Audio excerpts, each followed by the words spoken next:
Llegaron a un lugar que se llamaba Getsemaní, y Jesús dijo a sus discípulos: «Siéntense aquí hasta que yo haya orado». Tomó con él a Pedro, a Jacobo y a Juan, y comenzó a afligirse y a angustiarse mucho. «Mi alma está muy afligida hasta el punto de la muerte», les dijo. «Quédense aquí y velen». Adelantándose un poco, se postró en tierra y oraba que, si fuera posible, pasara de él aquella hora. Y decía: «Abba, Padre, para ti todas las cosas son posibles, aparta de mí esta copa, pero que no sea lo que yo quiero, sino lo que tú quieras». Entonces Jesús vino y los halló durmiendo, y dijo a Pedro: «Simón, ¿duermes? ¿No pudiste velar ni por una hora? Velen y oren para que no entren en tentación. El espíritu está dispuesto, pero la carne es débil». Él se fue otra vez y oró diciendo las mismas palabras, y vino Jesús de nuevo y los halló durmiendo, porque sus ojos estaban muy cargados de sueño y no sabían qué responder. Vino por tercera vez y le dijo: «¿Todavía están durmiendo y descansando? Basta ya, ha llegado la hora. Miren, el Hijo del Hombre es entregado en manos de los pecadores. Levántese, vamos ya, está cerca el que me entrega». El gran predicador Charles Spurgeon decía que al acercarse a este pasaje estamos entrando en el lugar santísimo de la vida terrenal de nuestro Señor.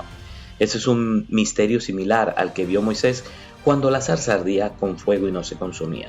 Ningún hombre puede exponer correctamente un pasaje como este. Se trata de un tema más apropiado para ser meditado en oración y con un corazón quebrantado que para ser expresado en lenguaje humano. En un tono similar, J.C. Ryle dice que la historia de la angustia de nuestro Señor en el huerto del Getsemaní contiene cosas que los teólogos más sabios no pueden explicar completamente.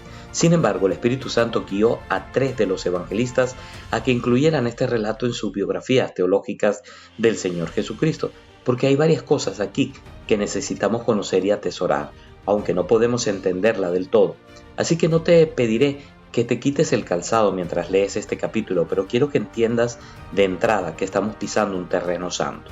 A través de este pasaje, Dios descorre un poco el velo para que podamos vislumbrar lo que sucedía en el alma humana de Jesús unas horas antes de su muerte en la cruz del Calvario.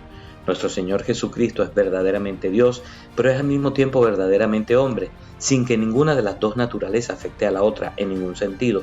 Su humanidad no disminuyó en nada, sus atributos divinos, así como su naturaleza divina, no potenció ninguna de sus capacidades humanas.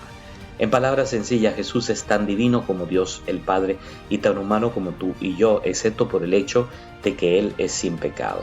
Aquí lo vemos entonces como el Dios encarnado enfrentándose a la expectativa de un horror inimaginable. Dios quiso que escucháramos el clamor de su Hijo en estas horas previas a la crucifixión, que compartiera con nosotros esos momentos de intimidad, porque hay algunas verdades sobre Cristo y sobre su obra de redención que tú y yo necesitamos conocer. Pero antes permíteme poner este texto en su contexto.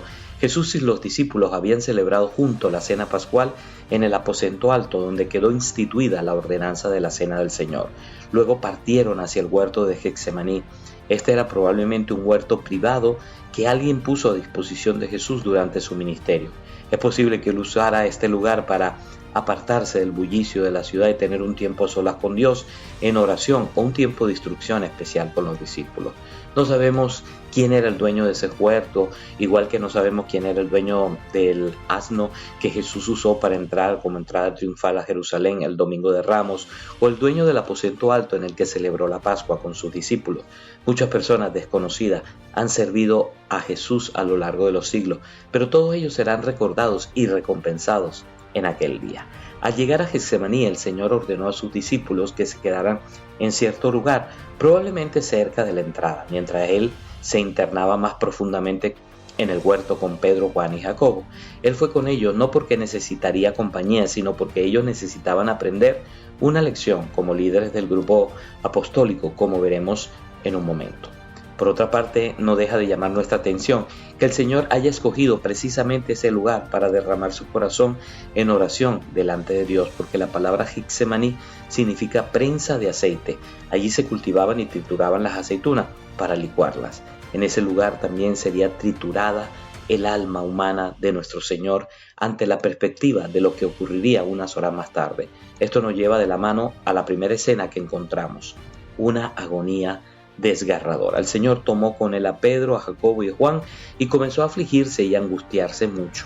Una traducción más literal sería comenzó a llenarse de horror y de angustia. Esa palabra transmite la idea de ese terror repentino que nos abruma ante la contemplación de algo terriblemente espantoso.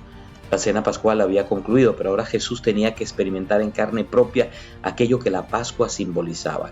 Cristo le dice a estos 3 discípulos que su alma está muy afligida hasta el punto de la muerte. La palabra griega que Marcos usa es perilupos, que significa abrumado o rodeado de tristeza. Era tal la angustia del Señor que su vida física estaba en peligro.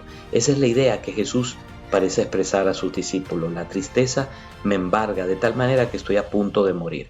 Cristo pudo haber muerto en Getsemaní de no haber sido por la intervención de Dios. El pasaje paralelo de los evangelios de Lucas dice que Dios envió un ángel para fortalecerle. De hecho, Lucas nos cuenta que el Señor, estando en agonía, oraba con mucho fervor y su sudor se volvió como gruesas gotas de sangre que caían sobre la tierra. Pero ¿qué fue lo que llenó de terror el alma del Señor al llegar al huerto del Getsemaní? A través de la historia encontramos en muchos hombres y mujeres que se enfrentaron a la muerte un coraje, una inquietud extraordinaria. Pero aquí fue Jesús quien hizo una súplica.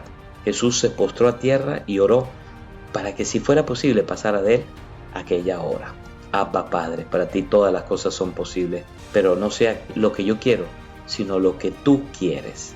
Pasa de mí esta copa. No sabemos por cuánto tiempo Jesús estuvo derramando su corazón, pero una de las cosas importantes que aquí necesitamos decir es que aquella copa era una metáfora de la ira de Dios sobre el pecado de la humanidad, y Jesús debía tomar ese cáliz y tomar esa copa de la ira de Dios sobre la humanidad. Por lo tanto, no fue la expectativa del sufrimiento físico de la cruz lo que llenó de espanto el alma humana de Jesús.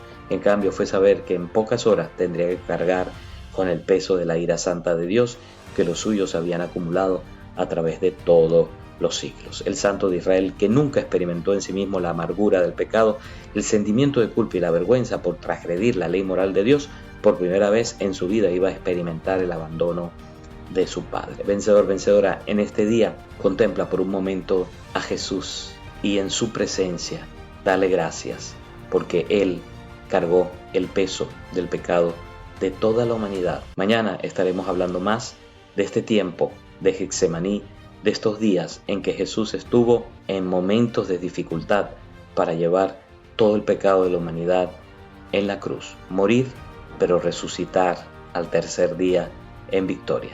Dios te bendiga en este día y Dios te guarde.